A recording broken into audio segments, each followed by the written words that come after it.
প্রেম ও ধর্ম প্রচারের অপরাধে তখন কারাবন্দী তালিলা খ্রিস্টান পাদ্রী।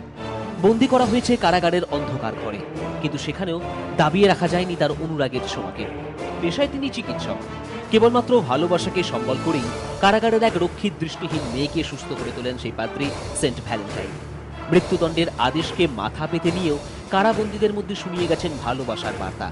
কারাগারের অন্ধকার ঘরের চার দেওয়ালে বন্দী হয়ে প্রিয়জনের অনেক দূরে থেকেও শুনিয়ে গেছেন প্রেমের নিমন্ত্রণ।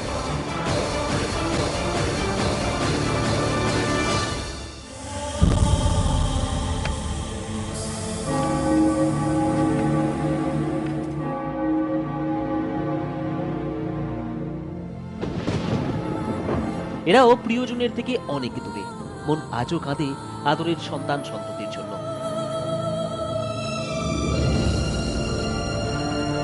মন আজও ব্যাকুল হয় তাকে দু চোখ মেলে দেখবার জন্য।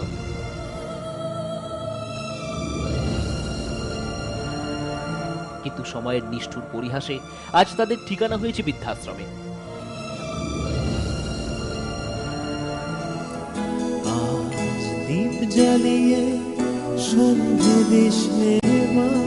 ভালোবাসার প্রতিদান মেলেনি বৃদ্ধ বয়সে আদরের মানুষের কাছ থেকে সামান্য আশ্রয়। কিন্তু আজ তারা সবাই খুশি।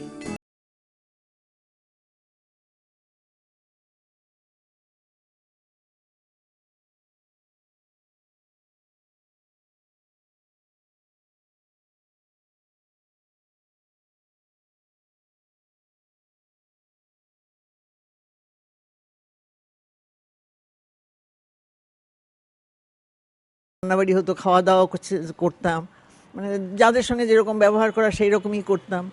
আর এখন বর্তমানে তো অনেক দিন হলো এখানে আছি, তার প্রায় 7 বছরের কাছাকাছি যেতে যাইছে। তো এখনও সেটা মানে অন্যভাবে পূরণ করছি। তাদের কথা আমরা চিন্তা করি, ভাবি, তারা তো অতীত হয়ে গেছে। এখন বর্তমানে যাদের নিয়ে আছি এখন তাদের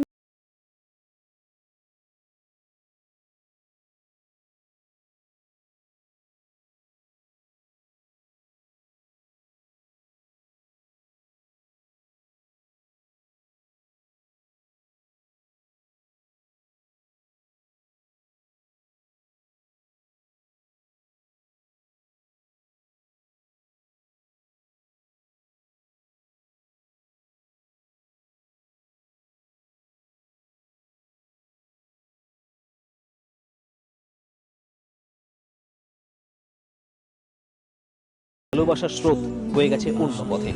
আপন পর হয়েছে আপন। প্রেম বিরহের মাঝেই মন খুঁজে নিয়েছে আবদার করার মানুষকে, কথা রাখার মানুষকে। ক্যামেরায় সুব্রত বোসের সঙ্গে স্বর্ণেন্দু দাস, আর প্লাস নিউজ, কলকাতা।